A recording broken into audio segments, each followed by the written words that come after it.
Hello and welcome to Season 8, Episode 9 of Solely Singleton. I'm your host, Brad. This is my co-host, Eric. How's it going? On this episode of Solely Singleton, we're not going to be discussing the MYB boosters with Gavin Verhey. We have finally made it through it. Congratulations, everybody, on surviving that long three-parter. Yeah, we're back into Cube now. And we're back into talking about another set in detail for hours. Yeah, it's Postmortem time. This is our War of the Spark Postmortem. We're going to be going through in detail, giving a review after 9 months of play of these War of the Spark cards. Without any further ado, though, let's jump right in. Sounds good. Alright, before we get into these cards, I just want to point out, War of the Spark was the first of two back-to-back format-defining sets. Yeah, and we thought Ravnica Allegiance was pretty good. We thought GRN was good, we thought Ravnica Allegiance was great and had a bunch of stuff in it, and then we got to War of the Spark. We're going to be covering well over 50 cards today.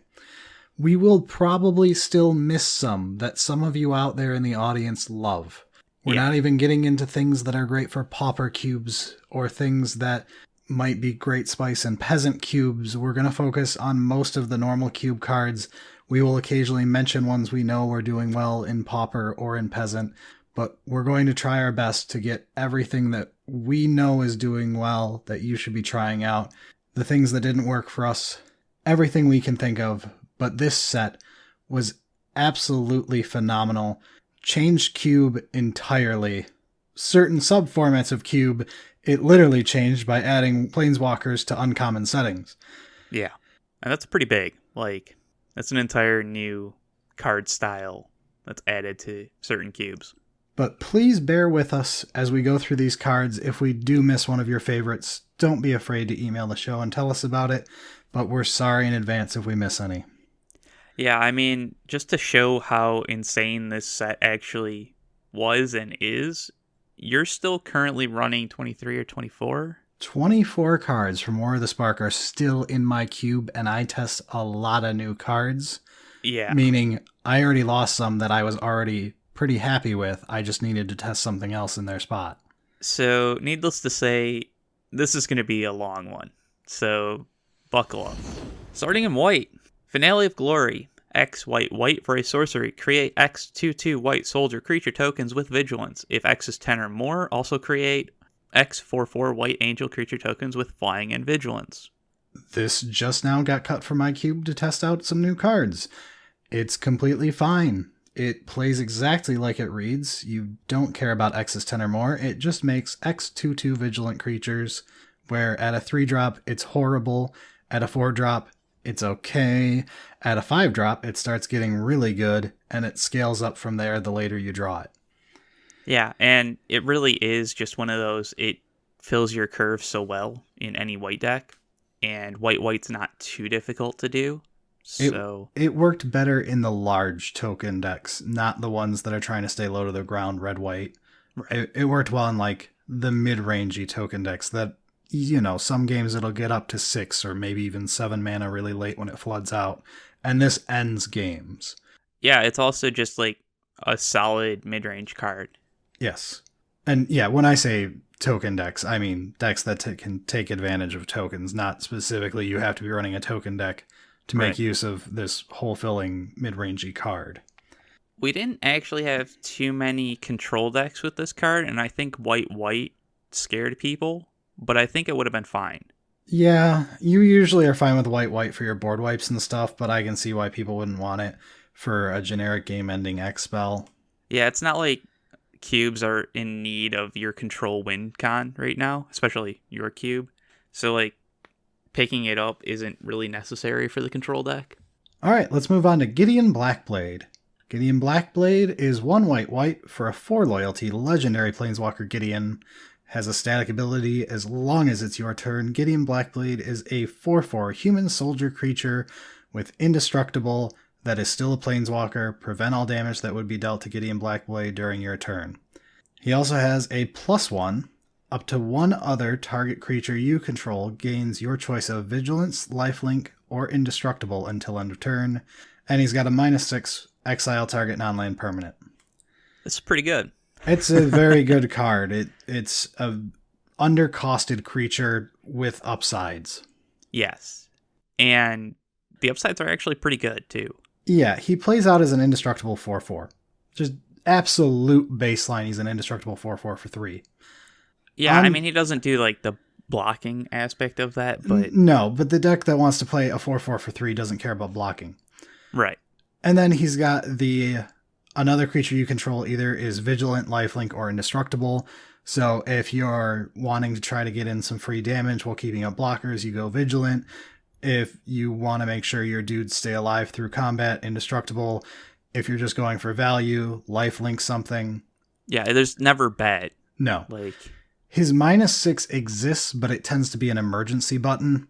It's something he can eventually get to, but it takes so much out of him, it tends to just be better to keep him at a high loyalty and keep punching.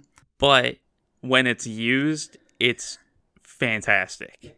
Yes, it's like the emergency sacrifice mode where you're willing to lose Gideon to stop whatever horrific thing entered play. Right. And, like, it's just, like, exile it. Like, there's no, like, clause. It's just, whatever is just really problematic is just gone. So, it's nice when you need it. All right, into a white 5-drop with God Eternal Oketra. God Eternal Oketra is 3 white for a legendary zombie god, 3/6 with double strike. Whenever you cast a creature spell, create a 4/4 black zombie warrior creature token with vigilance. When God Eternal Oketra dies or is put into exile from the battlefield, you may put it into its owner's library, third from the top. So she's the first of the gods we're going to be talking about. She also did exceptionally well. Yeah. At the same time... You don't want to admit it, but she was in more 3-0 lists than I can remember. Like...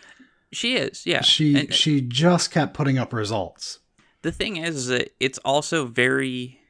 There's a bunch of these 5-drop white creatures that are, the Baneslayer variant type stuff. Yes, but she does the Baneslayer variant with more pizzazz than the other ones because it's got the upside of making 4/4 vigilance.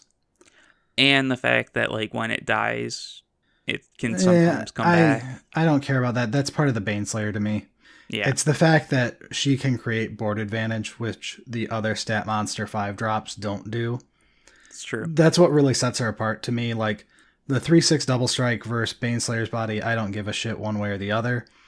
The dies thing versus the flying, it's all the same. It's all the same. It doesn't matter. But the fact that this one creates the 4/4 vigilant tokens is often why it was so much scarier than a random Baneslayer. Yes, but if you didn't get that 4/4 out of it, it always felt like it wasn't doing as well, even though it's still a 3/6 double strike. Like, it just felt like you weren't getting the value out of it, even though it was still really good. Yeah, but it's a fine card if you want to include it or not. It really depends, but there is nothing wrong with this card. I would suggest it to anyone who wants to play it. Yeah, it's kind of one of those, like, it's up there with the other 5-drop creatures. Choose your poison type thing. All right, up next for a 5-drop with some spice, we have Ignite the Beacon, which is 4 and a white for an instant. Search your library for up to 2 Planeswalker cards, reveal them, put them into your hand, then shuffle your library. So Eric made me put this in on a bet after our War of the Spark Hot Takes episode, and it was non-embarrassing, to steal the words out of Anthony. Yeah, basically. It did actually surprisingly well. If it was a 4-drop, this card would still be in my cube, and I would be shouting its praise from the rooftops. Yeah. I mean, it's one of those that, like, it's a 5-drop search, tutor. But it is card advantage in white, and it's meaningful card advantage in white. Right. Planeswalkers are rarely bad draws. And, like, there's enough Planeswalkers around that just your average deck that's going to be playing this has a couple. Like, it's not that difficult to pick up. If you're a deck that can afford to play a 5-drop instant, you already have Planeswalkers. Yeah, it's very, very likely. And being able to choose 2 of them means you get to find the one for the answer of the current board state and find one for what could be the next part of your game plan type thing. And my most success with it came from things like board wipe on turn 4. They play a creature the next turn and you go, cool, ignite the beacon at your end step. Yeah. And you just end up so far ahead at the point where you're like, I'm going to untap and I've got my 2 best walkers. I just board wiped you, got rid of a bunch of your advantage, and now I'm just going to take over. Screw solving the current issue. It was, I'm going to create the next 2 issues. That's true. That's true. But if you want some spice, go for Ignite the Beacon. It was a really sweet card. I'm not running it right now. I would happily pick it randomly in a draft if I saw it. Oh, yeah. If I saw this in a draft just randomly, I'd be like, sweet. I'm happy. Let's move on to an efficient little 1-drop. Law Rune Enforcer is white for a 1/2 human soldier. You can pay 1, tap it, to tap target creature with converted mana cost 2 or greater. So I think we talked about this during the hot takes, or maybe it was an episode thereafter. I can't quite remember. We did talk about that at some point on air. I'm pretty sure. But I always liked Gideon's Lawkeeper, the old one from Lorwyn. I don't remember, that was a Fat Kid tribal card. I like tappers, but they always had the issue of they felt a little rough in a fully powered up cube. They're one of those card types that, like, it always felt right, but it was like a pacifism where you're like, yeah, the problem isn't what this card does, it's the fact that I have access to better things at this power level for the cost. Right. Whereas this one, the big thing was it wasn't white in its cost to tap something. It was just the generic 1 mana. And you lost out on the CMC 2 or less. Or sorry, the CMC 1 or 0 rather, you lost out on. Which no one taps down 1-drops. So the real loss was tokens, which it is a loss. It is. And is it that big of one? And that's the thing. It's like, I'm okay with giving the token deck that little edge, whatever, just because this is better in the general use case. Like, yeah, there's outlier cases that get better, and it's nice because I actually want that deck to have a nice outlier. Yeah. The other thing, this is a 1/2. That extra toughness is not nothing. Yes, that was the other thing. This being a 1/2 was actually really nice because half the time the token you would want to tap down or whatever to save a damage, you can just straight up block with this guy if it's, your generic 1/1 soldiers or what have you. So, like, a lot of times the thing that you might not have been probably isn't even attacking. So you don't need to tap it. Yeah, so the real loss was things like your corner cases, like a Worm Coil token, stuff like that. Yeah. Sometimes there would be like a Garrick Beast token or whatever. Overall, though, fine 1-drop. Solves a lot of my issues with the white tappers that I had previously. I think we mentioned we would probably like this. We did. It's not in my cube right now, but only because ELD gave us Giant Killer. So we tossed that in to test it, and it's been doing wonderfully. So this probably won't be back in my personal cube, but I tossed it into the starter cube. It's probably going to be in the replacement for the Miser's cube. It's just a good card. It's possible that it's fine to run 2 of these, so Giant Killer and La Rune Enforcer. Yes, and that depends on cube size, what you're looking for in your white 1-drop section, all that stuff. How you want to diversify things, if you want more 2-power 1-drops, if you want more versatile 1-drops for other decks at the expense of eating up a slot that could be going to a 2/1 for the aggressive white deck. Yeah. However you want to break it down for your cube, that's up to you, but this is a great option. Okay, so we've got a couple quick talks. These are things we did not get much testing on, things that didn't really impress us, but we're going to mention that they exist. We've got Tomic Distinguished Advocist. It was in my cube for 1 update. MH1 kicked this right out. It screws with the lands deck, which is something I wanted to push at the time, and I still love. Highly recommend that. We'll get to that next season. But Tomic wasn't bad. It was a 2-drop, 2/3 flyer. Yeah, it's cool. 2-drop, 2/3 flyer. Do you want it? If you hate the lands deck, maybe you want it because it screws with the lands deck. But I actually think that's a design downside for what I'm trying to do in my cube right now. Yeah, at least at the current lands package. Maybe if we get a bunch more Ren and 6 type stuff, maybe it needs an answer. But at that point, the question then becomes, do you just start running only the best of the lands cards and keep it in check that way versus running all of them, blah, blah, blah. Not for this discussion, but that's my thoughts on Tomic. We also have Gideon's Triumph, which we tried out very briefly. Didn't really pull its weight. It was an interesting idea. It just doesn't do enough. No. On to blue. First up is Callous Dismissal. 1 and a blue for a sorcery. Return target non-land permanent to its owner's hand. Amass 1. Eric, give me your opinion on this card. I know that you still don't like it. I actually do like it quite a bit. It's like the 2-drop Mana War. It has... The thing is that it plays better in your Spellsy deck, whereas your Mana Wars are going to be played better in the Blink deck. Or the Tempo deck in general.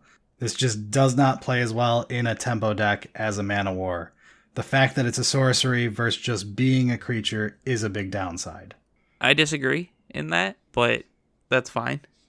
I think it works just fine in your generic Tempo deck. I don't think my Spells deck cares as much about bouncing a creature. I mean, it's a non-land permanent.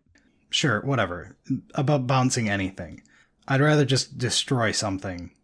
If I'm playing a Spells deck, I have access to other things than blue.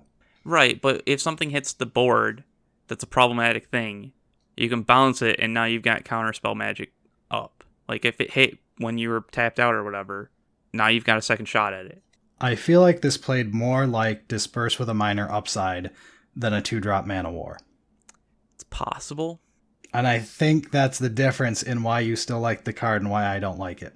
Because it's not a 2-drop Mana War like we were saying in the hot takes. The fact that it's a spell really fucks it up for being evaluated as a 2-drop Mana War. The big problem is we got major support for the Blink archetype. So a lot of the decks that would have done this style of play are going to also take advantage of the Blink. This is true. Callous Dismissal is not good in that style deck. Yes, anything that's trying to get value out of small creatures in general, Callous Dismissal does nothing for you. Because the token it leaves behind could not be worse for that type of deck. Yeah, so it's one of those that, like, I think it's shown not to be quite as good just because the cube has moved more towards Blink in those style decks. I still like the card, but it's, you know, I understand why it's not quite as good as I had originally wanted it to be. Great, I get the unpronounceable one. Flip. The Lost is a 1 and a blue for a 1/1 legendary creature Homunculus. Whenever whatever the Lost enters the battlefield, draw a card. If it entered from your library or was cast from your library, draw 2. Whenever name becomes target of a spell, shuffle name into its owner's library. So we said, hey, this is just blues, Elvish Visionary. Elvish Visionary has never been enough for cube. If it's blue, is it? And the answer is kinda, sorta. Yeah, I was going to say it's kinda. I like it better than Elvish Visionary. Yes. Blue wants that effect more on its 2-drop road bump, or speed bump. Yeah, quite a bit. I mean, it's nice to have green card draw, but that wasn't really what you need. No, for blue, this is a speed bump that replaces itself, which is all it is. The 2 if cast from library garbage, no. It's literally just a 1/1 for 2 that draws a card on entry. Yeah. If you're looking at your cube and you're like, I may want that, try him out. He's good at that job. But it depends what you want out of a blue 2-drop creature. The problem I have is with the Flicker archetype, whenever this thing becomes the target of a spell, it gets shuffled in, so you can't flicker it for value unless it's something like Soul Herder or Thassa. Right. Yeah, I mean, if you use the abilities, it's pretty good, but then you miss out on some of the good cards like Ephemerate. Yeah, so whatever. It's one of those cards where if you run it or you don't, I have no real opinions on the subject. We ran it. It was fine. We're not running it now. Yeah, basically. It did fine. Next up, God Eternal Kefnet. 2 blue for a 4/5 legendary creature, Zombie God. With flying, and you may reveal the first card you draw each turn as you draw it. Whenever you reveal an instant or sorcery card this way, copy that card, you may cast the copy. That copy costs 2 less to cast. Also has when God Eternal Kefnet dies or is put into exile from the battlefield, you may put it into its owner's library, 3rd from the top. Okay. This has a big paragraph in the middle of the card that you could cut out and this would still be cubable. Yeah, it's a 4-drop, 4/5 flyer in blue. That's annoying to die. That's really hard to get rid of. Yeah. Turns out the middle paragraph's also good, though. It is good, but it's inconsistent. So I don't think... I think people get lost on like, I don't know, I don't think I'll make use of it that much. And at that point, it's just a dumb body in blue. It's okay to have a dumb body in blue. You got to end the fucking game. Especially when it's this good of a dumb body in blue. And it has an inconsistent, broken upside. Yeah, the fact that the copy is 2 less is just so nice. The fact that it's a copy and not just you may reveal this card to play it for 2 less. Yeah. It's so much fucking value every single time. Yeah. So this card, if you're playing a high power setting, needs to be in your cube. It's so good. And I'm not even talking about decks that are doing silly stuff with like Sensei's Divining Top, which I know Ryan was talking on the previous episode a while back about how great it works if you're doing stuff like that with like Monastery Mentor, Sensei's Divining Top shenanigans decks. Really cool idea for the card. We didn't even play it in that type of setting. Card's bonkers. Yeah, I mean, there's definitely ways to make it better, but as it is in just a general cube, it's good. Up next, the glorious Jace, Wielder of Mysteries. 1 blue, blue, blue for a legendary Planeswalker Jace. He starts with 4 loyalty and a static ability that says if you would draw a card and your library has no cards in it, you win the game instead. He has a +1, which is target player puts the top 2 cards of their library into their graveyard, draw a card, and a -8, which is draw 7 cards. Then, if your library has no cards in it, you win the game. This is a good card. It's an exceptional card. I believe we've talked about it at length now as the card that really put the Labman archetype over the edge, which we were coincidentally testing when this card was revealed. And yeah, it made Laboratory Maniac a bit embarrassing. Yes, this card is fantastic. If you want any type of interesting alt win con in a blue deck, you should be running this. Even if you don't, it's a solid dude. It's just a card advantage engine for 4 mana in blue, which is fine. And it's more than just draws a card each turn, because putting stuff in your graveyard tends to be good in the decks that want to take advantage of cards in general. That's exactly the thing, is like, this is not just a cool win the game in a odd way card. It's like a legitimately good value engine card. It just also happens to have a win the game mode. And that -8, if you get there, probably just wins the game. All right, Eric, next. Next up, we have Narset, Parter of Veils, 1 blue, blue for a Planeswalker with 5 starting loyalty. A static ability, each opponent can't draw more than 1 card each turn. And a -2, look at the top 4 cards of your library. You may reveal a non-creature, non-land card from among them and put it into your hand. Put the rest on the bottom of your library in a random order. I've heard things about this card in a lot of formats. I think it may or may not have altered a format or two. Yeah.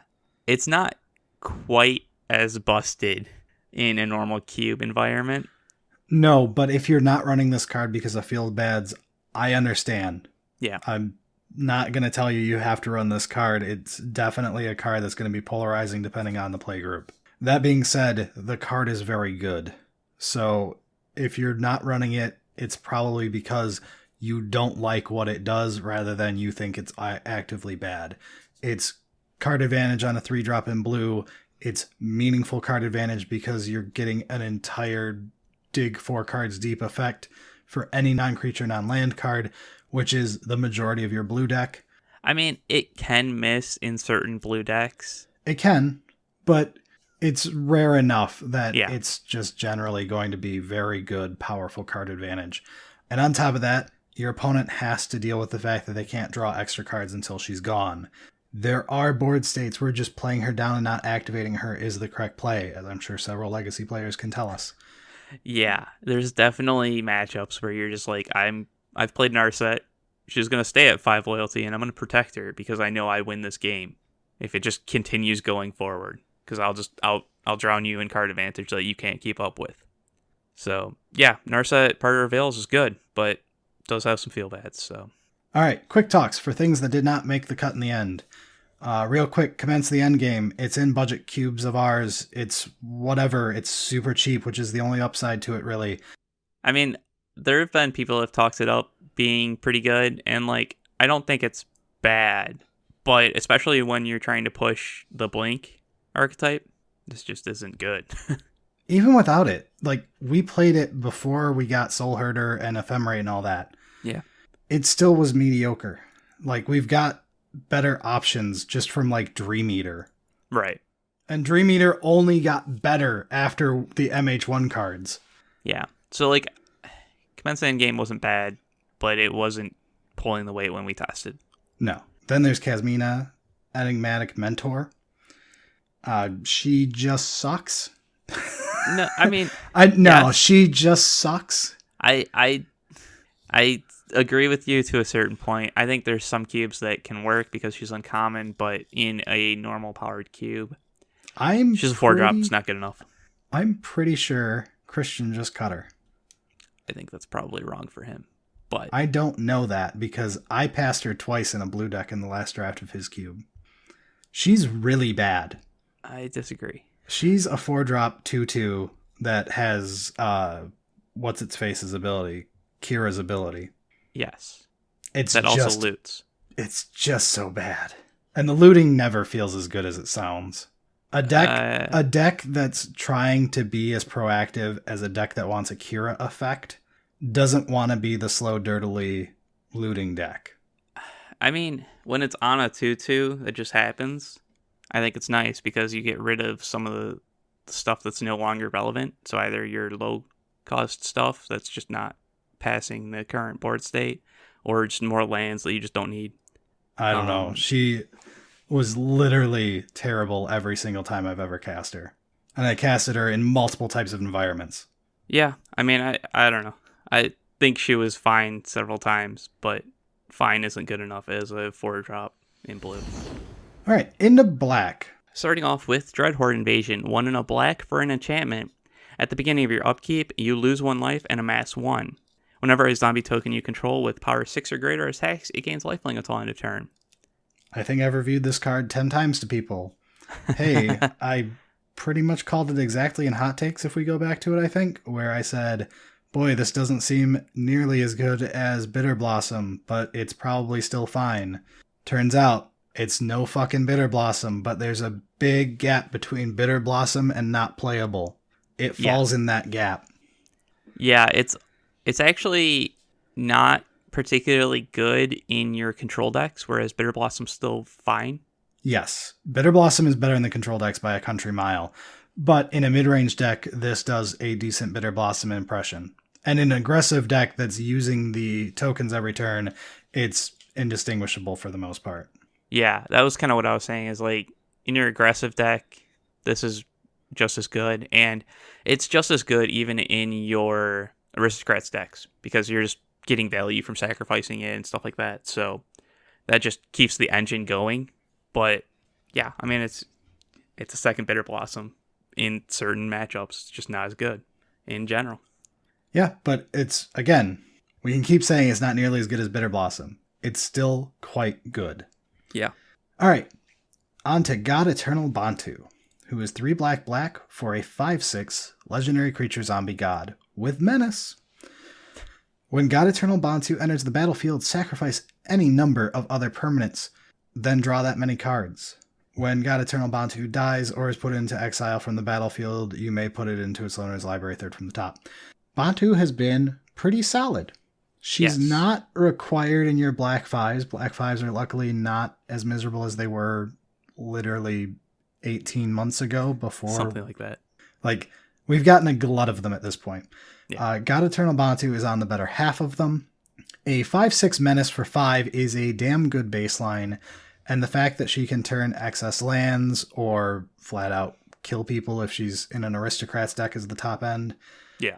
To draw extra cards, it's all good. Yeah, I mean, it's not even just excess lands, though, because like, there's certain points where you're just like, that 2-drop that's been sitting back, hasn't done anything, it's gone. It's a new card now. Sure, you just need the removal spell, things like that. Yeah. In this card's, I want to say the literal opening draft, I'm pretty sure it was, right? I think Yeah, I think I know what you're talking about, and that was the first draft we used.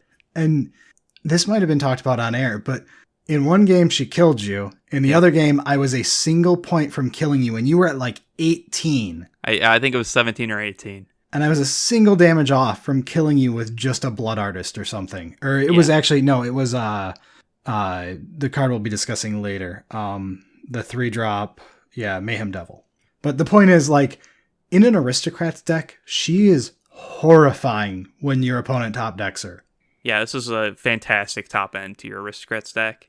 And it's solid in basically every other deck. Like, the 5/6 Menace that can upgrade some of the cards you currently don't need, and it's still annoying to deal with. Like, that God text is not nothing on these more control-y style decks. Yeah. Still a 5/6 Menace that's hard to remove, even if you cut out the value on entry, which is not a 0 ability. It's consistently good. Yeah. Next up, Liliana Dreadhorde General is 4 black for a Planeswalker with 6 starting loyalty. She has a static. Whenever a creature you control dies, draw a card.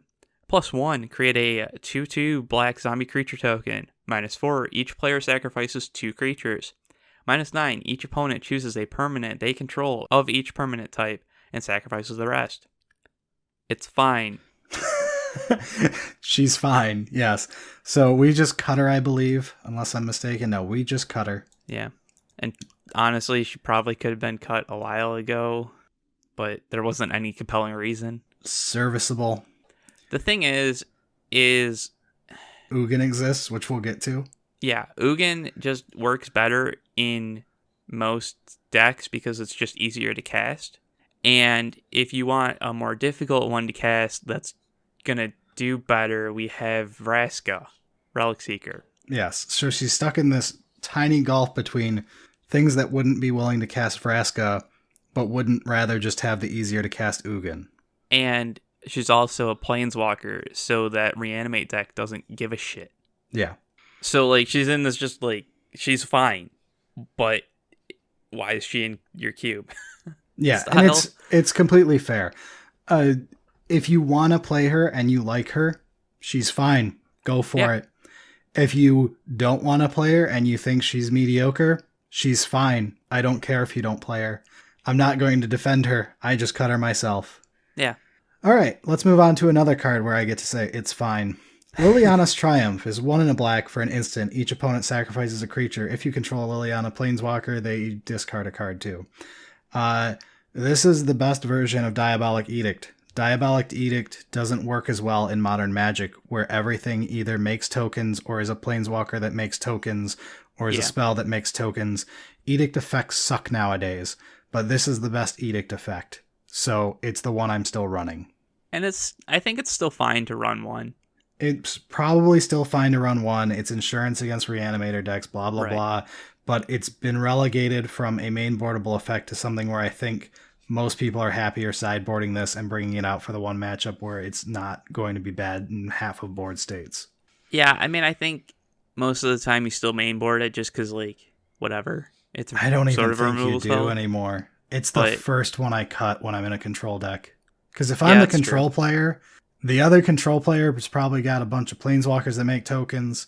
The mid-range guys all have tokens. Yeah. I don't give a shit about making the aggro player sacrifice a creature. And if I've got 4 other removal spells in my deck, why do I give a shit about my 5th terrible removal spell when I could put a draw card or something to get to the good ones? That's true. So, yeah, and I don't think the Liliana text has come up maybe once. I don't remember. I can't say I've seen it. So, I mean, it's not impossible to do because, like, you're going to be playing Liliana's in a deck that's playing Liliana Triumph, but it doesn't matter. So, it's fine.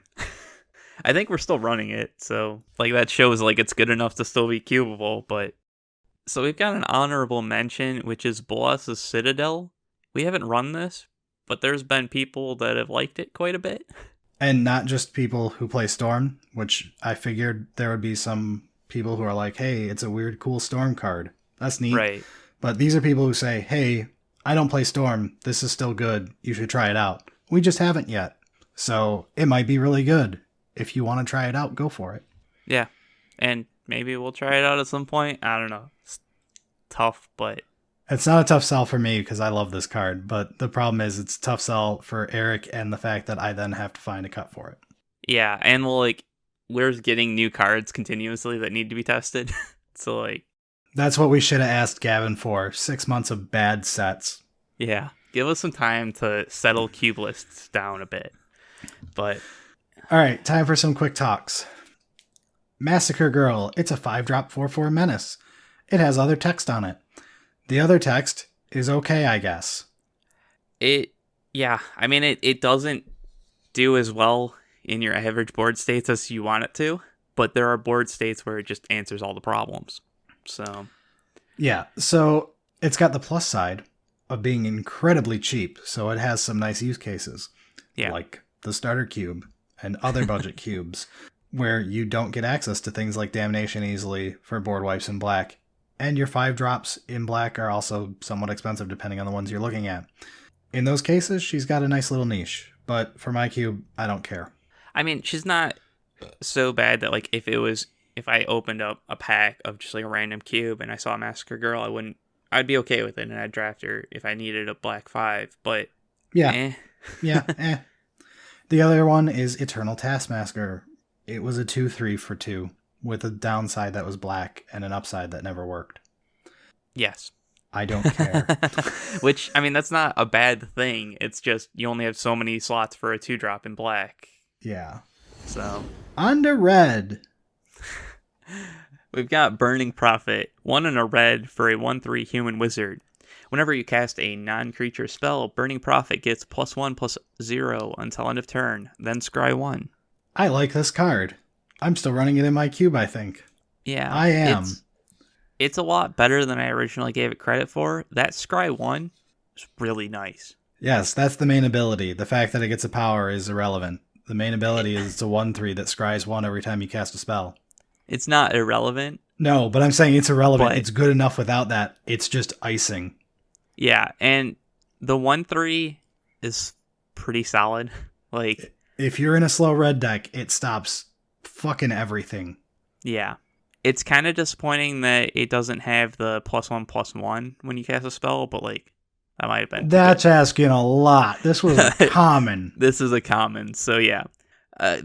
Honestly, the scry 1, it just lets you churn through your deck so fast in these type of decks. Especially because, again, this is your 2-drop that is simultaneously slowing down the game. Right. This is literally already where you want to be. So when we say the scry 1 is great, we're saying in addition to the rest of this card, which a lot of people keep on saying, but Brad, it just scries 1. Why do I care about scry 1? Because the rest of the card is attached. Yeah. It is one of those, like, it's tough not comparing it to Young Pyromancer. Yes, where Young Pyromancer is better for ending the game. This is better for slowing the game down to the point where you can be a Young Pyromancer deck. Right. And I think that's where I got stuck a lot when I was originally looking at this. Like, it's no Young Pyromancer, but it's doing something different in that deck that's really nice. So, and combining them together in the same deck sounds good.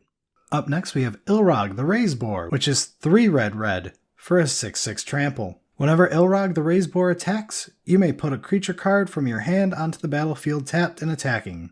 Return that creature to your hand at the beginning of the next end step. Whenever Ilrog Razeboar dies or is put into exile from the battlefield, you may put a 3rd from the top, blah, blah, blah. So, this card needed haste. Yep.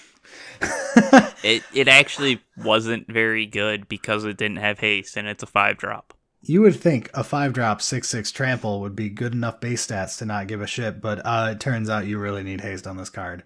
Yeah. You want to play it in sneak attacky decks because, sneak attacky decks. Because that's kind of what the whole middle paragraph is doing. It's not good enough if you're not playing that type of deck, and if you're playing that type of deck, you need the effect now, not next turn, if your opponent, who has had removal spells with nothing to use them on, decides to kill your dude and set you back 3 more turns before you get another shot while you're dying. That's one of the big things with it, is like, this is a creature. They have removal spells because you haven't been playing that many creatures probably. Like, Sneak Attack is an enchantment, that's why it gets away with stuff.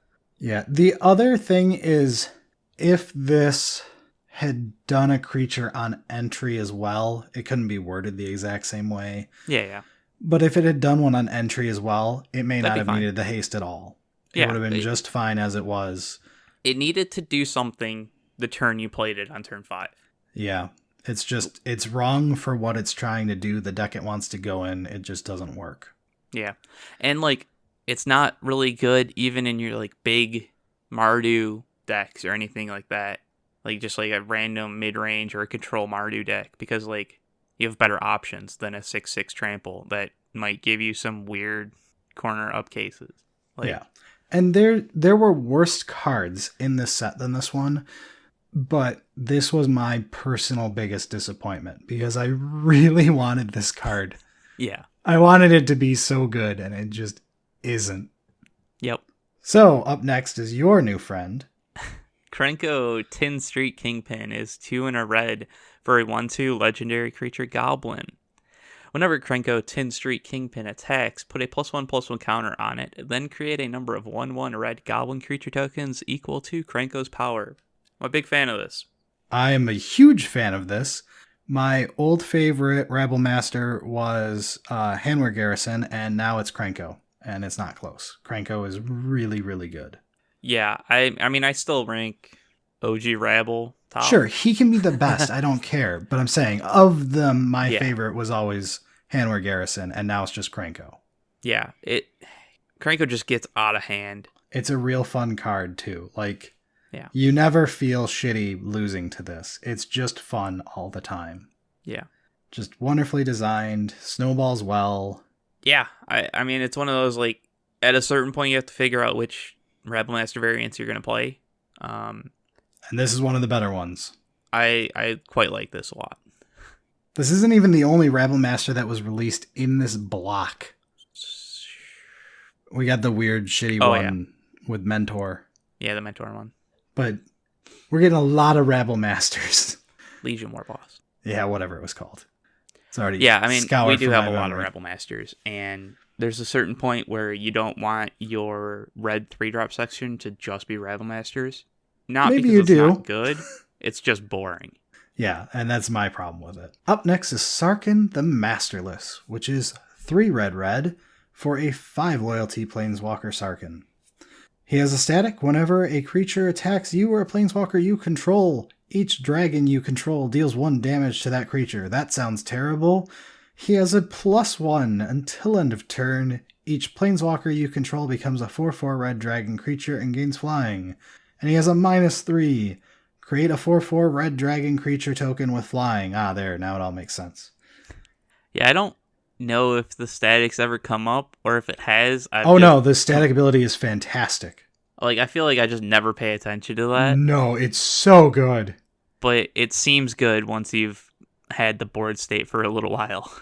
Honestly, the static ability is the reason this card is so good. You lay him down, you make a dragon, you pass turn. Any X1s can no longer attack. Yeah. One of the creatures that attacks you gets eaten by a dragon. In so many board states, he is perfectly safe after dropping and minusing. Yeah, that's true.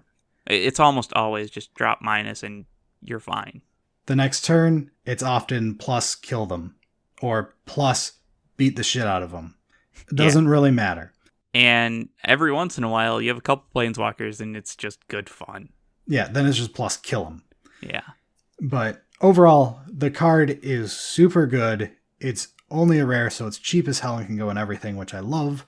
And it's just generally a good red walker for slower decks, which important part of being a Planeswalker, which red Planeswalkers tend to fuck up. What are you talking about? It costs perfectly slow. Yeah, exactly. Yeah, costs great in slow decks. What does sarcasm sound like? Yeah, I like Sarkhan. Read your favorite card of this whole set, and possibly this year. Yeah, we've got Mizzium Tank. 1 red for an artifact vehicle. This is a 3/2 with trample. Whenever you cast a non-creature spell, Mizzium Tank becomes an artifact creature and gets +1/+1 until end of turn. Crew 1. I have fallen in love with this card. I have grown to greatly respect this card. It will kill you fucking dead. My thing is it works in basically every deck that's fine with red. Right. The aggressive ones, it's totally fine in. The control ones, it's a really good threat that lives through board wipes, which is important. Yes. Yeah, and like the crew one is a nice fallback case. I lied. It doesn't live through board wipes. I need to specify that. Sorry. That's a really good threat late in the game. Yeah, and it's one of those where, like, the fact that whenever you cast the non-creature spell, he turns on and gets pumped, doesn't mean you should always just do that. Sometimes it's right to crew, swing, make them feel like they're okay, and they know what's going on, and then you can use it and it still pumps it. There's a lot of play to this card. Yes. And I love everything about all of that play. And again, like, every type of red deck, no matter slow, fast, doesn't matter, is happy playing this card after they've played it once to know that they're happy playing this card. Yeah, I mean, I guess, like, you know, if you're playing Storm, but... Hey, yeah. If you're playing Storm, it still kills them. That's true, I guess, because you just play all your stuff and swing.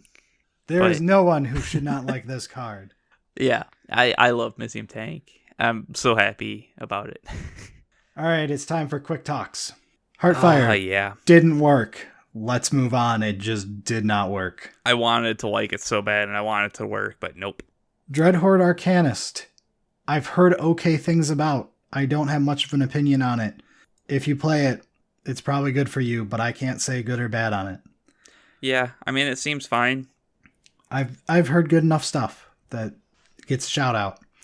Tybalt Rakish Investigator, or whatever the hell his name is. Instigator. I like can't it. read English. I like Tybalt Rakish Instigator in the lower power cubes. It's not good enough for, fully powered up cube, but I like it. And I don't. Chandra, Fire Also, Artisan. remember, I'm the one that plays aggro all the time. Brad doesn't. So maybe listen to me on that one. I don't think it's very good even, like, as an opponent's thing. Chandra, Fire Artisan, the last one on the list here. We tried her out. She was not very good. No, I don't have much I can say on the subject other than she just wasn't good. No, she really wasn't. That means we are on to green. First up is our Boreal Grazer. Green for a 0/3 beast with reach. When our Boreal Grazer enters the battlefield, you may put a land card from your hand onto the battlefield tapped. We've talked about this a couple times, I think. And on the hot takes, I said this was my weird bet for a card that I thought was going to be great, and it wasn't. But it did well in Standard. It's a pretty okay card. People in budget settings are saying it works pretty well. I'm still running it in the budget cubes. It's fine. It's got a single problem. So let's break it down once more, even though I think we've talked about it before, which is the 1-drop 0/3 with reach was a great baseline. It's what I wanted, as something defensive for a ramp deck to screw with the aggro deck. It did indeed work that way when you were playing against the aggro deck. Eric verified that it was fucking obnoxious. I love that fact. Yep.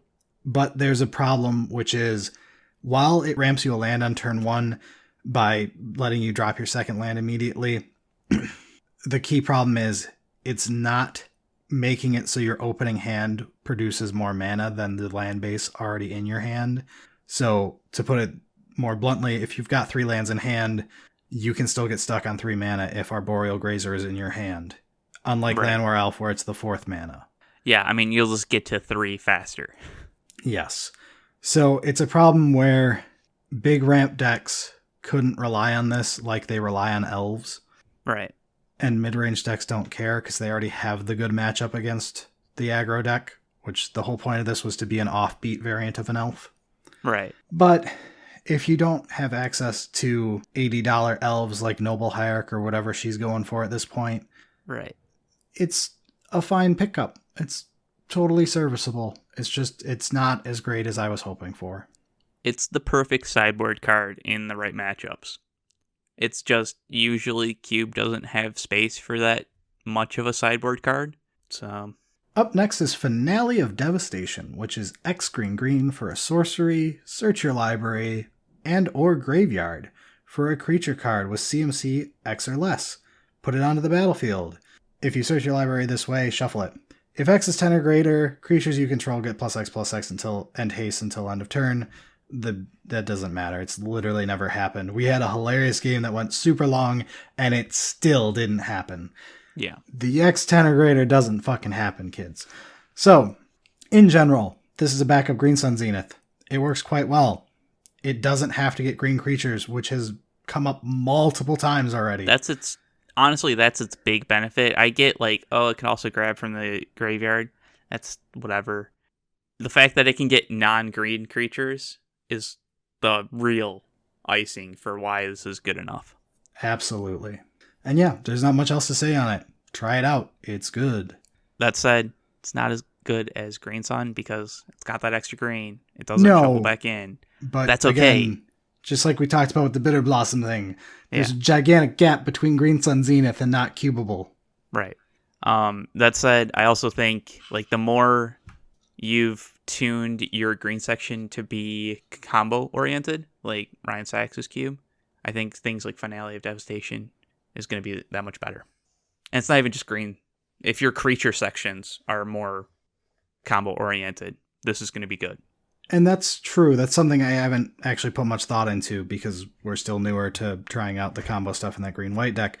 Right. But yeah, that's another good point is these cards increase in value the more your creatures increase in value. So if your creatures are win the game buttons, this again becomes infinitely better to have extra copies of Searching. Yeah. And I think at that point, the graveyard actually does matter because your opponent will think that they've answered the Vizier or whatever. Oh, it's in their graveyard.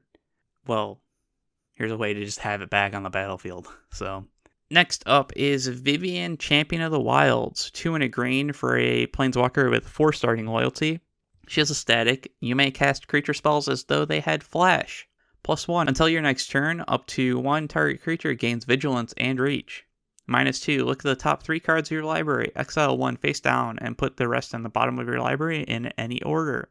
For as long as it remains exiled, you may look at that card and you may cast it if it's a creature card. It's fine. Yeah, it was fine. It's been in and out of my cube. Trying it again. We're trying to push the flash support a little bit more right now.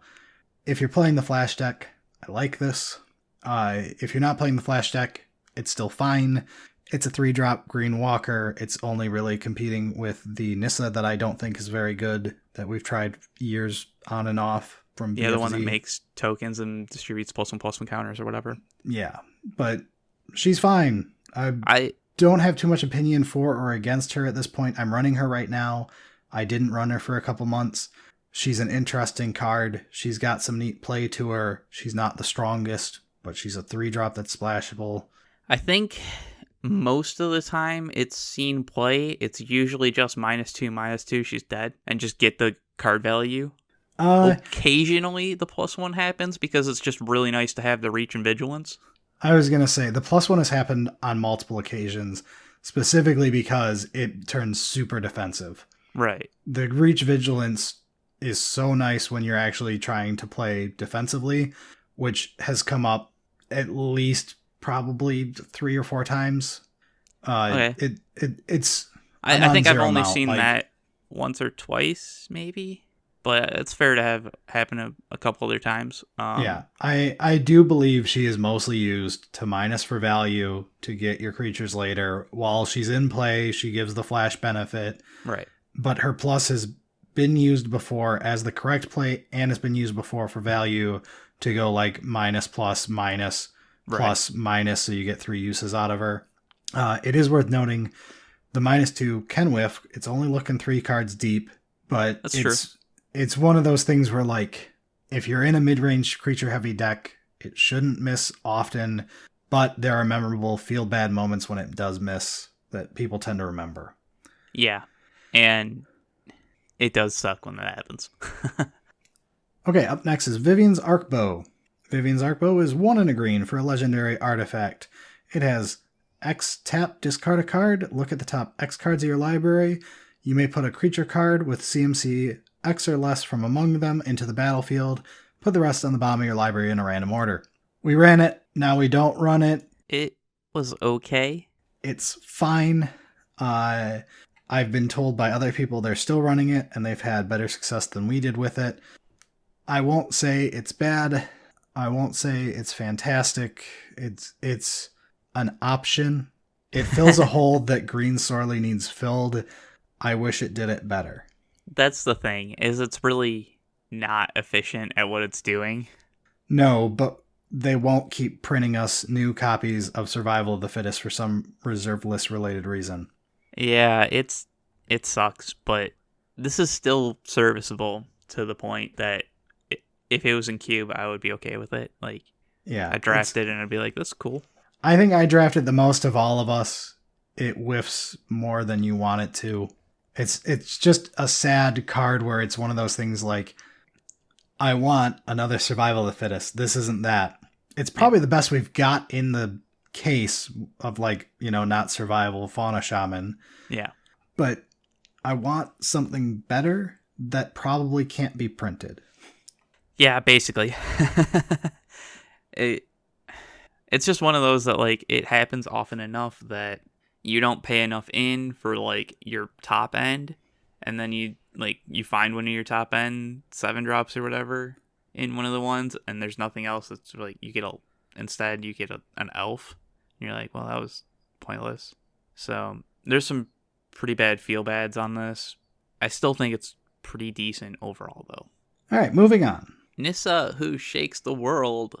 3 green for a planeswalker with 5 starting loyalty. She has a static. Whenever you tap a forest for mana, add an additional green. +1, put 3 +1/+1 counters on up to 1 target non-creature land you control. Untap it. It becomes a 0/0 elemental creature with vigilance and haste that's still a land. -8, you get an emblem with lands you control have indestructible. Search your library for any number of forest cards, put them onto the battlefield tapped, and then shuffle your library. We're a recent test on this. Yes, so we just added this last update.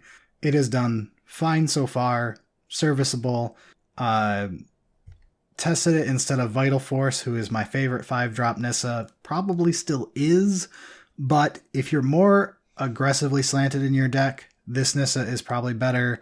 If you're wanting to dirtle more, then the other 5-drop Nissa is probably better. They're both better than World Waker. That's fair. I think there's a caveat on if you're really trying to push like an Eldrazi in your deck. I guess, but this works. You have to be an Eldrazi deck that's also very heavy green. Which sure, it's but doable. Like, I mean, it's a thing, and that this does sort of unlock that. I think that's I don't know such how a big of a corner deal case. it is. I don't give a shit. Yeah. In reality, this tends to be a 5-drop walker that makes a 3/3 every turn. That's what it does. The 3/3s have a downside. They are your lands, so board wipes become far more dangerous, but don't play like an idiot. Yeah. The -8 is a literal nothing. It's not a thing. I mean, like, you get a couple mana from the static every once in a while, right? You get a couple mana from the static. That's, you know, it's 1 or 2 extra mana that's actually matters. Like, yeah. But it's not enough. Like, it. Here's my example. Miari's Wake is a terrible Magic card that old people play because they're old. Yeah. Miari's Wake's problem is once you get to 5 mana, doubling your mana doesn't mean shit. Not usually. The highest card in my cube that I'm ever going to directly attempt to cast is an 8-drop. And that's only in a very dedicated ramp deck where I'm not trying to do it off a single card. I'm trying to do it off of a pool of cards working together. Right. So at the point where I have a 5-drop that's doubling my forest mana, it's not a full Miari's Wake where it's doubling everything's mana. Right. But at the same time, I don't need to double my mana. If she gets you from 5 to 7, good enough. You don't care. Yeah. Because you're casting your whole deck. Whatever wasn't castable last turn is castable now. Yeah. So that's all it needs to do. So I'm not going to say like, oh my god, you get so much mana, because it doesn't actually give you that much relevant mana. But it gives you enough that it doesn't matter. That makes sense. More than anything, though, it's really that she comes down, she makes a 3/3, you punch for 3. Next turn, she makes another 3/3, you punch for 6. Repeat until opponent is dead or you get board wipe and lose. It is worth noting she sticks around. So even if you get board wiped, you may continue winning after that. It's one of those things where if you plan on beating up the control player, this is great. If you plan on beating the aggro player by making a 3-3 every turn, still great. If you're trying to win a mid-range match, she's meh. Depends on the matchup. It depends a lot on the other mid-rangey decks, the board states, a whole lot of stuff. But it's one of those cards where it depends how much you want to dirtle versus how much you want to try to end the game. If you're trying to end the game, this one is definitely the one to pick.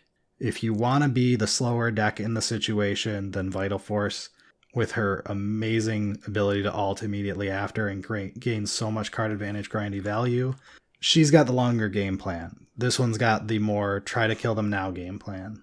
Yeah. But in both cases, both cards are great. Whichever one you want to play or not play is up to you. Just don't play World Waker if you're not playing the other two. Yeah, I think that makes sense to me. All right, up next is Paradise Druid, which is 1 and a green for a 2/1 elf druid. Paradise Druid has hexproof as long as it's untapped, and it has tap, add 1 mana of any color. This is Lotus Cobra's better sister. Lotus Cobra has the inconsistent upside along with the horrific downsides. It is not worth it over Paradise Druid. You should definitely be playing Paradise Druid no matter what, because it's one of the better 2-drop ways to get an elf, a mana dork. It reminds me a lot of Sylvan Caryatid, where you're always getting a mana out of it. Yes. Like, it's a little bit different though. I think Sylvan Caryatid, whatever, made up word. Yeah. I think that does a better job in the deck that wants to tap multiple times right. above curve. This one is better. It's worse overall than Sylvan Caryatid, but it's better in decks that are trying to end the game sooner because you don't care about the longevity of Paradise Druid. You're okay if they get rid of it after you use it once or twice. And in exchange, it swings as a 2/1, which is a relevant thing when we're trying to get combat damage through. Paradise Druid works a lot better in your Jund style decks. Yes, exactly. Whereas, Caryatid is slow. I'm trying to get extra mana every turn. If you're a ramp deck trying to play a 6 or a 7 drop, Caryatid is probably going to be better. If you're trying to play your Bloodbraid Elf deck, Paradise Druid fits in that deck better. The point that I'm making here is I'm comparing it to probably the best or close to the best non-Raphaelos, because I have to always make that fucking exception. Green 2-drop for any type of, ramp. The 5-color fixing is super hot. Yep. Definitely one of the best things to be doing. One of the best changes I made to my cube personally was taking the advice to go more towards the 5-color elves, less Raphaelosy decks, more taking advantage of the fact that a green deck can be the core of a 3 or 4 color good stuff deck without flinching. It gets you a lot better results than trying to be the Raphaelos ramping into 7 drops dot deck that doesn't work as well when you're stuck on a single color. Or, single color with a splash. Yeah, that's true. But Paradise Druid in general is a good fucking magic card. Moving on. One quick mention is Evolution Sage. We tried this for a little while. It was mediocre at best. It was very mediocre. I mean, it's like a 3-drop, 3/2. Oh, boy. Yeah, it's a big game right there. Okay, so the point is it has landfall proliferate. Which we were like, if you're a Planeswalker heavy deck in a mid-rangey deck, that's probably pretty good because Tireless Tracker is amazing. This is no Tireless Tracker. It is no Tireless Tracker. If you had a dedicated counters theme, this might be a thing. Yeah. But we don't right now. One day we will get there. I think this is a card to keep in mind in the future once you have the ability to have more dedicated counters. I feel like we say this a lot about cards, though, that in reality, once you get to the point where you have dedicated X deck, they've printed other good cards. Yeah, this card is irrelevant by that point. Yeah, that's fair. And maybe that's what it is, but it's still something to keep in mind for future, I think. Oh, We're on to multicolor. Wow. All right, let's just go in the general guild order instead of the stupid WotC numbering order that I hate. Okay. So we're talking about things where they're relevant. So let's talk about blue-white first. We've got Teferi, Time Raveler. Don't really need an introduction if you played any type of standard or pioneer format or whatever, but he's 1 blue-white for a 4 loyalty Teferi. Static ability reads, each opponent can cast only any time they could cast a sorcery. +1 until your next turn. You may cast sorcery spells as though they had flash. -3, return up to 1 target artifact, creature, or enchantment to its owner's hand. Draw a card. So in Cube, this card is a combination of really obnoxious and not much better than a Reflector Mage. At which point, I have no positive thing I can really say about this card.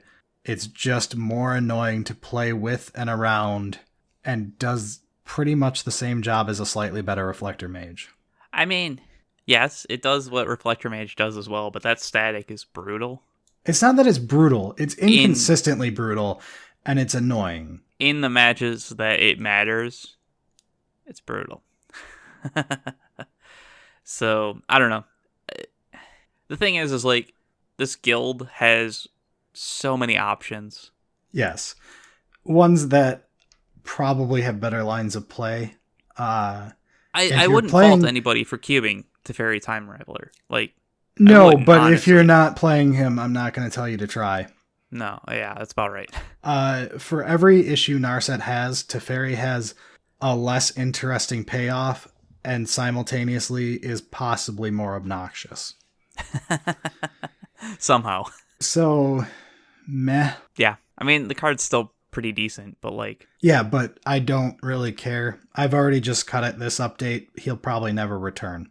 No, we have enough other options, like I said, that you could figure out things that are more interesting. But I mean, if you like them, hey, that's cool. We do have an honorable mention. We've got Time White. Fuck this card. This is not the card that's good in your normal cubes. This is a 5-drop board wipe. That's not good enough in most cubes. But it is very cheap. But it's very cheap, and guess what? It's one of the best 5-drop board wipes. It also managed to screw me over in a game I won't forget when we were at SCG Con. Yeah. So, it's an honorable mention. It's good in the cases that you need it, but it's not for everybody. It's not for most people. Not for most people, that's true. Alright, on to blue-black. We have Tezzeret, Master of the Bridge. He's 4 blue-black for a 5 loyalty Planeswalker Tezzeret. He has a static ability. Creatures and Planeswalkers you control have affinity for artifacts. He's got a +2. Tezzeret, Master of the Bridge, deals X damage to each opponent, where X is the number of artifacts you control. You gain X life. He has a -3. Return target artifact card from your graveyard to your hand. He's got a -8. Exile the top 10 cards of your library. Put all artifact cards from among them onto the battlefield. So, how he plays out is you play him out for 6 mana and you plus him until your opponent concedes. Or they're dead. Or they're dead. Like, sometimes it can actually only kill one them. activation. Yeah, it can actually kill them. So, in practice, I don't like saying this. It's very hard for me to say. In practice, this is probably just better than Tezzeret, Agent of Bolas, because both of them are being used in the slow artifacts deck as a game ender. Yeah. Tezzeret, Agent of Bolas doesn't end the game as consistently or as easily. He's got the backup modes of making 5/5s and digging, which is better utility. You play him earlier in the game. He's more of a switch hitter. Yeah. This one is just a win the game card. Yes, that's exactly it. Agent of Bolas has other play patterns. Master of the Bridge just wins the game. But the difference is Master of the Bridge is really hard to win after they play them. If your opponent's on a Tezzeret deck and he slaps this down and pluses, there is like single digits probability that you're winning this game anymore. Yeah. Like, you can't really race that +2 unless you have a way to deal with all their artifacts. You especially can't race the +2 because you also have to get rid of now a 7 loyalty Tezzeret. Yes. So, and I mean, okay, we're comparing a 6-drop to a 4-drop, but they both have the same use case in a slow artifact deck, though. Yeah. I think, so it's one of those, like, if you're trying to support the slow artifact deck, obviously this makes it in. Yes. And If the question you're then not- becomes the question becomes, do you play both? And I think if you support the slow artifact deck, you're playing both. Yeah. If you don't, you might still play this one. I think it makes sense, but because like your slow control decks are gonna have artifacts. It's just almost always the case. And the problem is with Agent of Bolas, again, he's worse at the ending the game part, but his other play patterns, the plus ability on him Yes. means you need artifacts that are doing something other than being mana rocks. The average control deck has a lot of artifacts. A lot of them are mana rocks, though. Basically, all of them will be. Most of them will be. Like maybe there's an engineered explosives or whatever, or something. Yeah. But the vast majority are going to be mana rocks. At which point, Tezzeret Agent of Bolas's plus ability loses a lot of its luster. The minus ability is turning mana rocks into 5/5s. It's a play pattern. It's fine. Yeah, that's nice. But this one wins the game better off of a mana rock deck. Yeah. The minus ability rarely gets used because the plus is so good, especially because we supported the artifact deck. Right. Without the artifact deck, I don't know which one is better.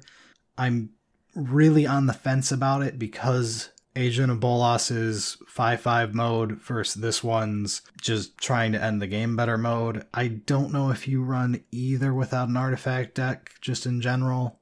I think either of them are still in debate if you don't run the artifact deck. Yeah, if you run neither without the artifact deck, then it's Right. fine too. Yeah. We have the new Ashiok, who is a totally acceptable option in that case. Right. There's a lot of other things you could be looking at. It's blue-black guild. You've got options.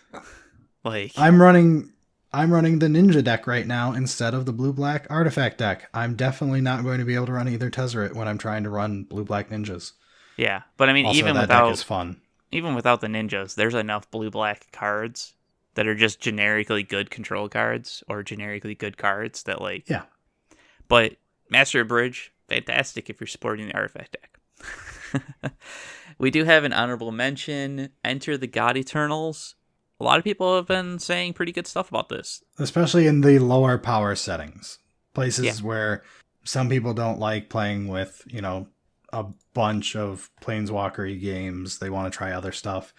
They don't have the budget for $2,000 of Planeswalkers in their cube. Sure, I can definitely see this being good in those setups, but I haven't tried it myself. Okay, we're on to Angrath, Captain of Chaos. 2 and a hybrid black-red for a 5 starting loyalty Planeswalker. The static ability is creatures you control have menace. And a -2, a mass 2. We tried this card in my main cube. It That was ballsy.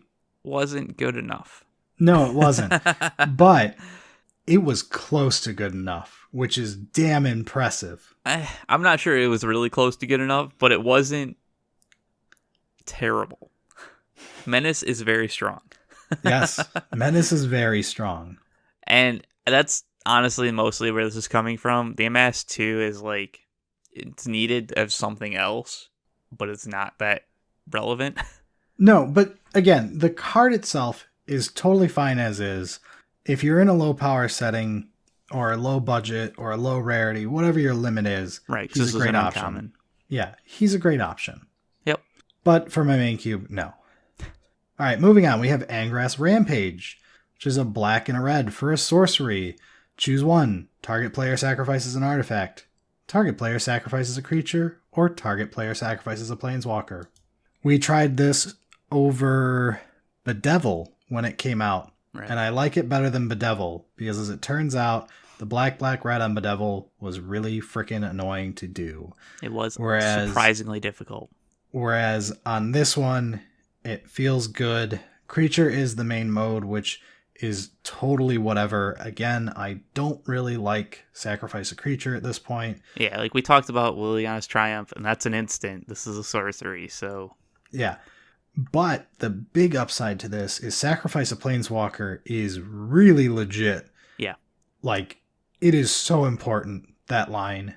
And sacrifice an artifact is a good gotcha for if you're playing the mid-range deck, you're playing against control and they go turn 2, tap out Dimir, Signet, or whatever, Talisman of Dominance, whatever they're doing.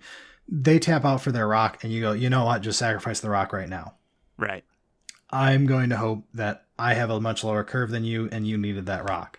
Yeah, like you kept your hand based on that being a thing. Yeah. That works an absurd percentage with the time. And I think the combination of all this into this very versatile card is what put it over the edge to being good. Not running it right now, totally acceptable if I was running it right now. Right. It does still suffer it's a gold card that's a removal spell. Yes, which Which, is a problem, but I mean, it's not really a problem so much as it's a missed opportunity. yes, good way to put it. Speaking of opportunity, let's talk about the card I am running right now. Mayhem Devil, 1 black red for a 3/3 devil. Whenever a player sacrifices a permanent, Mayhem Devil deals 1 damage to any target. I love this card. Yeah, so we took it out to test something else. I don't even remember what. Forget what it was. It was something unimpressive. But the point is, it's already back because this card was actually just good. So, it's obviously for the Aristocrats deck. Yes. Like, this is a 3/3 for 3 outside of a deck that's taking advantage of sacrificing for value. Yeah, only one deck is playing this card. But it's one of those things where you need your density of your, what I'll call the Blood Artist likes.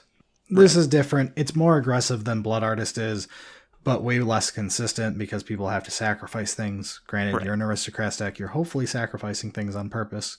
And fetch lands are not nothing. That's the thing, is this thing tends to get a lot of value off of random magic cards. Yeah. Turns out you randomly sacrifice stuff a lot in Cube without really noticing it until your opponent goes, I'll ping your guy for 1 for that, or I'll ping you for 1 for that, or oh, I'll ping Elspeth for 1, and you go, oh no, I was relying on Elspeth to be at that loyalty. Yeah, and I think one of the big things with Mayhem Devil is most of the Blood Artists are just, drain your opponent. This can hit some of their stuff, like their creatures, their, like you said, planeswalkers even. Most of the time, it's still just hitting your opponent because, I mean, if they're dead, you don't have to worry about their permanents. But sometimes just dealing 1 damage around to their permanents is just so useful. Yeah, so if you're playing Red-Black Aristocrats, definitely give this a shot. It plays very well compared to how it reads. Yeah. If you're not playing Red-Black Aristocrats, ignore the last minute and a half. Yes, exactly. Let's move on to Red-Green. In Gruul, we've got Domri, Anarchabolas. He is 1 red-green for a 3 loyalty Domri. Has a static ability that's pretty simple here. It's creatures you control get +1/+0. He's got a +1, which is add a red or a green. Creature spells you cast this turn can't be countered. He's got a -2, which is target creature you control fights another target creature you don't control. I really like Domri Anarchabolas. We were running the pick enchantment that I can't remember the name of. Rhythm of the Wilds, quite happily. Yeah. Someone asked me to test out Domri Anarchabolas. I decided to test it next to pick enchantment to see which one was better. Domri actually edged it out, which was against what I was betting. Yeah.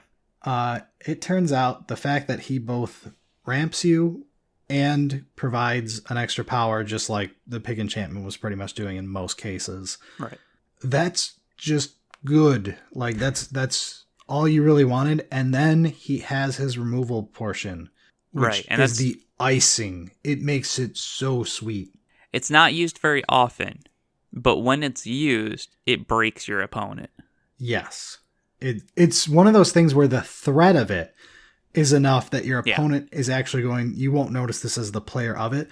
But when you play against this card, there will be times when you want to lay something down, knowing that you can't do that because they're just going to minus Domri and negate what you were just doing. So you're just wasting mana doing it. Because you're not getting rid of the Domri. He's still providing the +1/+0. And you just removed one of your cards for no reason other than -2 loyalty on a Planeswalker, turning your 4-drop into a shock. Which, I mean, it's not usually a good play. And, like, it's one of those weird things when I was originally looking at this, like, this is a 3-drop. Your creatures are getting pumped by only the power. So, like, this is an aggressive thing. Why is the +1 giving me more mana? Turns out that mana is actually really useful. Even in these super low to the ground decks. It's useful in your mid-range deck. Yeah. But more importantly, if you're playing a red-green X ramp deck, the ramp is the main part of that with the Right. uncounterable. That being the main part, all your elves are now 2/1s. Which is a thing. It can be the difference between your opponent being at 5 and your opponent being dead. Yeah. So it's just one of those, like, Domri Anarch of Bolas just fits so well in Gruul. Basically all Gruul decks. Yeah. So he quickly rose to the top. It was definitely one of the best surprises from what I evaluated it as originally versus how it ended up. Yeah, big fan. Next up is Tolsimer, Friend to Wolves. 2 green, white for a 3/3 legendary elf scout. When Tolsimer, Friend to Wolves enters the battlefield, create Voja, Friend to Elves, a legendary 3/3 green and white wolf creature token. Whenever a wolf enters the battlefield under your control, you gain 3 life, and that creature fights up to 1 target creature you don't control. It was fine. There's a lot of options in green-white. I don't really love anything in green-white.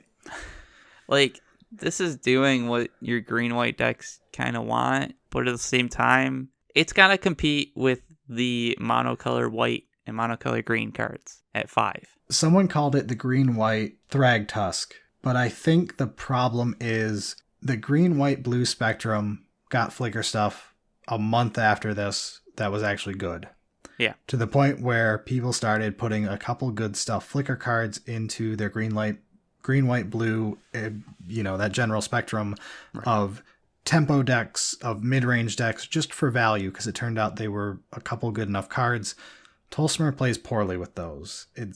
You don't get an extra Voja, because Voja eats the other Voja. Right. And that's kind of its problem. And it's one of those things like, that sounds corner casey, but the card was already fringed to begin with. It was fine. It was not Thrag Tusk to begin with. And then it just became that 5% worse, to the point where I was like, I don't really care. It's fine. Like, whatever. We do have an honorable mention in this guild, though. A Johnny the Great-Hearted. Yeah, I have no play experience with this card. I was just told by someone that it was quite good for them. They've got a lower power setting than I do, but they said it was really good if you support green-white mid-range stuff, and we should give it a shot. I have not done so yet. It's in the starter cube, I believe, and it's definitely going to be in the Miser's cube, to my knowledge, as long as the list doesn't change too much. Yeah, I mean, it seems pretty decent at doing what you want to do in your green and white decks, but it's a lot like the original Ajani. I think if you ignore the fact this doesn't have an alt, it's just better than the original Ajani. Yeah. At the cost of being green-white, but then again, it's the spectrum the original Ajani was going to get played in most anyway. Right. Shouldn't be too hard to support that. So, yeah, I mean, I could definitely see it in the lower power cubes. Yeah, but that one's just a shout-out on the advice of a listener. Okay, on to black-white. One quick mention, which is Cruel Celebrant, which is white-black for a 1/2 vampire. Whenever Cruel Celebrant or another creature or planeswalker you control dies, each opponent loses 1 life and you gain 1 life. Holy shit, that says or planeswalker. I've been playing this for 9 months and have never read those 2 words on this card. Yeah, I mean, it's not too common that you have planeswalkers in this deck, especially since we took out the Black-white Sorin. Black-white Sorins. So, like, it's not bad to run, like, Gideons or whatever, but sure, usually those are picked up by other people because in your Cruel Celebrant Aristocrats deck, you have to prioritize the Aristocrat stuff over just a good Gideon. Bingo. This is just Zulaport Cutthroat number 2, Blood Artist number 3, however you want to think of it. It's density for that deck in the black-white spectrum, so that way you can go either black-red or black-white, however you want to go with that deck. Or just Mardu. Or go full Mardu. If you've got the fixing, you've got the fixing. Yeah. It doesn't need to be as fast as, the low-to-the-ground aggro deck. It can play a longer game. But the point is, density. It's just fine. It's a good card. Does its job. We've got one Golgari that is, like, kind of just a shout-out, to be honest. It's Death Sprout. 1 black, black, green for an instant. Destroy target creature. Search your library for a basic land card. Put it on the battlefield tab. Shuffle your library. It's not We really tested good. it. It was mediocre. It's a removal spell in a guild that's full of removal spells.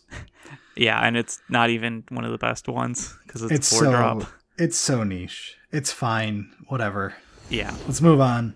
We've got in blue-green, Rolesk Apex Hybrid, who is 2 green, green, blue for a 4/5 legendary creature human mutant. He has flying and trample, and whenever Rolesk Apex Hybrid enters the battlefield, put 2 +1/+1 counters on another target creature you control. Whenever Rolesk dies, proliferate, then proliferate again. This is surprisingly good. This card has a secret hidden line on the card Yeah. that says, I'm best friends with Carnage Tyrant, and you will always get us together somehow.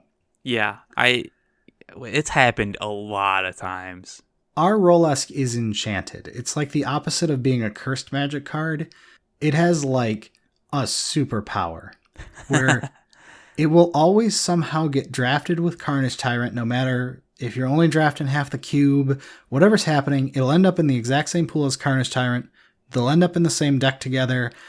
It will target Carnage Tyrant with its first ability, and then your opponent will lose the game the following turn or the turn after that. Yes. No matter what play pattern they attempt to do. Yeah, because kill Rolesk, great. Now your Carnage Tyrant's bigger, and how are you going to kill Carnage Tyrant? Come on. I have been on the receiving end of those two cards together, and let me tell you, staring at your removal spell, when they just played Rolesk as the creature after Carnage Tyrant, you want to cry. Yeah. Ignoring that, it's still a good magic card. Yeah. On an empty board, he's a 4/5 flying trample for 5, which isn't great. If you've got literally anything else in play, he's adding 6 power to the board.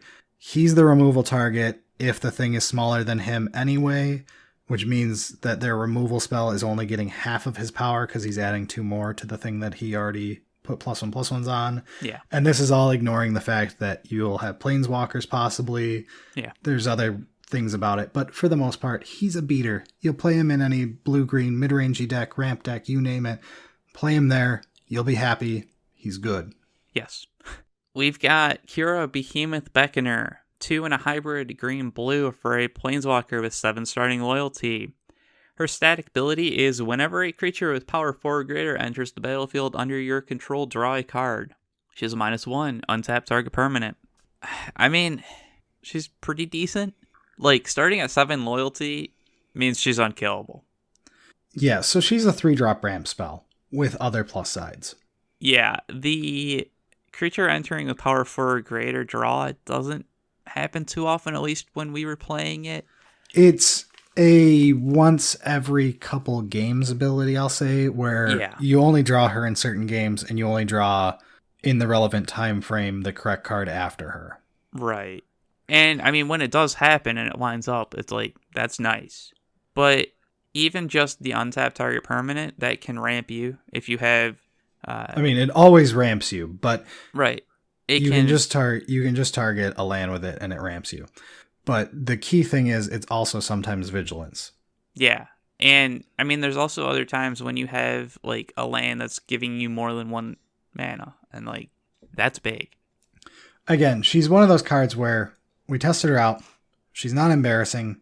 She would have been a long-term, I don't care, fine card to put in, except for the fact we got a certain 3-drop in blue-green a couple sets later that we're not going to talk about right now. Nah. Who made her completely irrelevant.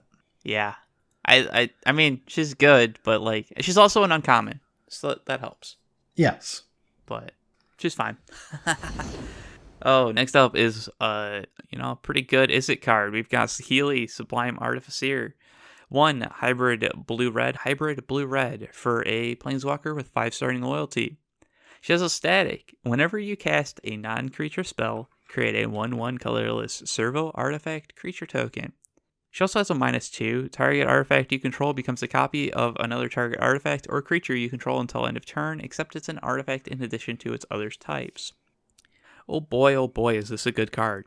Yeah, it's Pyromancer's big sister. And she's blue. Yeah, I was like, she's also blue or just super easy to cast. And like the -2, when it happens, It's relevant. It's big. It doesn't happen also, often. No, it happens a non-zero time each draft, Yeah. which is all you need from it. Yeah, and when you actually use it, it's just so nice as an option. It really is. But really, you're playing it for the static of anytime you cast a non-creature spell, make a 1/1. That's really nice. I don't know if there's much more to say other than this is a really good card. Yeah, you should probably be playing it because Izzet's got nothing better to be doing than playing Saheeli. But before we move out of Izzet, we've got one honorable mention, which is Ral Storm Conduit. We played him in a budget cube or two, and we talked to someone who was playing him in a lower power setting and said he is a fantastic walker on the lower end of the power curve. His group greatly enjoyed it. Yeah, and it makes sense to me. I don't know. I mean, like, I'm not a huge fan of the play patterns for it to like really push trying it out in a fully powered up cube. I'm not going to defend it for my main cube, but it's one of those cards where it's a nice option that it exists. I like it better than any other Ral Zarek card. Yes. And like if I was drafting like the Miser's Cube or whatever and it was in there, I'd be like, sweet. So on to Boros. We've got Solar Blaze. 2 red, white for a sorcery. Each creature deals damage to itself equal to its power. I think we've brought this up a couple times. Yes, so we brought it up before. It's simple. Are you playing slow red-white decks in your cube? If so, put this in over whatever the hell your worst Boros card is right now. Go find it. If you're not playing slow red-white decks in your cube, then ignore this. Yes, exactly. And that's about all there is to it. Up next, we've got the only Grixis man that matters. His name is Nikobolas, Dragon God. He is blue, black, black, black, red for a 4 loyalty legendary Planeswalker Bolas. He has a static ability that says Nikobolas, Dragon God, has all loyalty abilities of other Planeswalkers on the battlefield. He has a +1. You draw a card. Each opponent exiles a card from their hand or a permanent they control. He has a -3. Destroy target creature or Planeswalker. He has a -8. Each opponent who doesn't control a legendary creature or Planeswalker loses the game. He also has 12 other abilities because there's always other Planeswalkers in play. Yep, I think this is probably the best Nikobolas for Cube because... It's 100% the best Nikobolas for Cube as a man who has played literally every single one of them except for Deceiver, who doesn't count. Yeah, and like the thing is like it's still splashy enough to be exciting as like, ooh, I'm playing Nikobolas. But it's also castable in like a cube deck. Yes, it is a much more sane version of the reason people played original Nikobolas Planeswalker, which is, oh man, this is my goal. I am going to play a Grixis deck because Nikobolas is here. Except the payoff is sane. Yeah, and like there's been multiple drafts in my past that I've been that person that's like, oh, I opened up the Nikobolas. I'm going to make this happen. It doesn't end well. The problem is Nikobolas Planeswalker was a neat payoff for that in 2009. Yeah. It's not a neat payoff for that in 2020. Nikobolas Dragon God is. Yes. It's one of the funny things, too. This is a random tangent, but it's my show, so I can do what I want.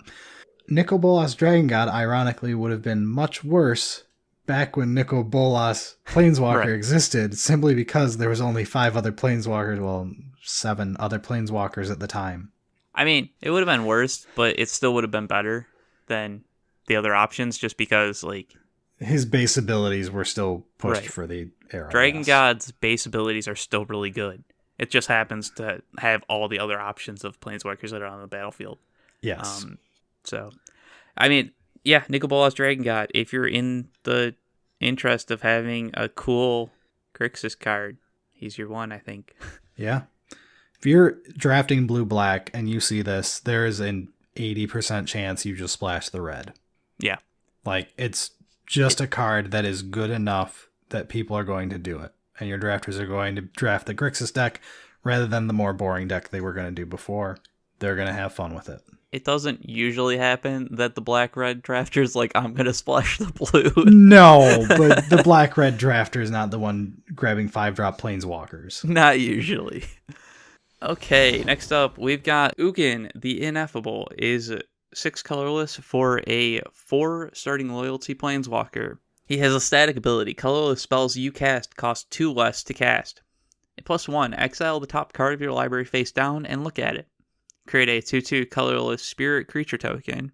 When that token leaves the battlefield, put the exiled card into your hand. And he has a -3, destroy target permanent that's 1 or more colors. We brought it up when we talked about Liliana. This is a very strong planeswalker at 6. It's also colorless, so you can always cast it when you get to 6. Yeah, the static means nothing. It occasionally happens. Yeah, I mean, It's done things before, but you just don't give a shit. You're just playing it because the +1 is value on value. The -3 gets rid of everything except that GTA I tried to destroy. Yeah, it Still doesn't mad about actually that. get rid of everything. Everything except for GTA and swords. It gets rid of it. But just about everything. The +1's just so much value and card advantage, and it's protecting it. Like, it does everything you want. So It goes in a mid-range deck as the top end of the curve. It goes in a control deck as the top end of the curve. It goes in the ramp deck as near the top end of the curve. The only decks not playing this are hyper-aggressive decks that aren't going to get to 6 mana. It goes in a lot of fucking decks. yeah, it's colorless, 6-drop. It's good. Like, so it's just hard to not like it. There is one thing to note of, like, there's a certain point where you have colorless walkers. You've got Karn, 7-drop. You've got the 6-drop Ugin. You've got 8-drop Ugin. You've got 4-drop Karn. So, You've like, got other 4-drop Karn who's more combo-oriented, but we won't really Right. get into. We're not even bringing him up in this discussion. so there's a point where, like, you have to look at yourself and go, what colorless walkers do I actually want to support? I think Ugin makes that cut almost always. Or Ugin the Ineffable. Ugin the very effable.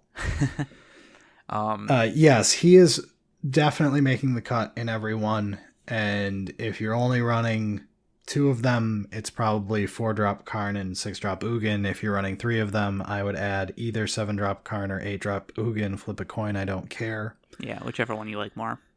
And if you're running all 4, whoop-de-doo, have fun. I think it's probably Ugin- fine, but Ugin being infinitely more castable than Karn or bigger Ugin makes him just such a better pick. Yeah. He is just such a good value 6-drop walker. right. And like you said, it goes in basically every deck. Like, most decks can get to 6 unless they're really trying to stay low. So, we've got a couple lands and we're almost done. Okay, so 2 quick mentions. We're just going to brush over them. Mobilized District, which sucked. I'm sorry. It did. Sorry suck. we tested it. And Karn's Bastion, which was constantly a mana too much to activate the proliferate, but was very interesting, and I would like to see a better variant of it later. Yeah. Now on to the final card, Eric. Please read it so we can get out of here. Oh my god, it's so good. Yeah, we're ending on a high note. We've got Blast Zone is a land. Blast Zone enters the battlefield with a charge counter on it. You can tap to add colorless. You can pay XX tap to put X charge counters on Blast Zone. You can pay 3 tap, sacrifice Blast Zone to destroy each non-land permanent with converted mana cost equal to the number of charge counters on Blast Zone. Note, it doesn't come into play tapped. I always feel like this comes into play tapped. This card makes every single blue-black or blue-black-red, I don't give a shit deck better because it destroys those damn enchantments you couldn't get rid of before. It entering with a charge counter was supposed to be some kind of downside because you couldn't get rid of tokens, but it's just an upside because it gets you faster to the point where you can blow up 2 and 3 drops, which is all you want to do. Yep. I mean, like, if there was one of these that didn't enter with a charge counter on it, like, it'd still be good because, like, okay, you get the tokens, but I like honestly, the design better because it enters with the counter, because yes, I'm not looking to punish the tokens more, especially from a deck playing this, which is already the control deck, which already has board wipes, blah, blah, blah. right. You can not- deal with creatures. I'm not looking for that in any way out of a card like this.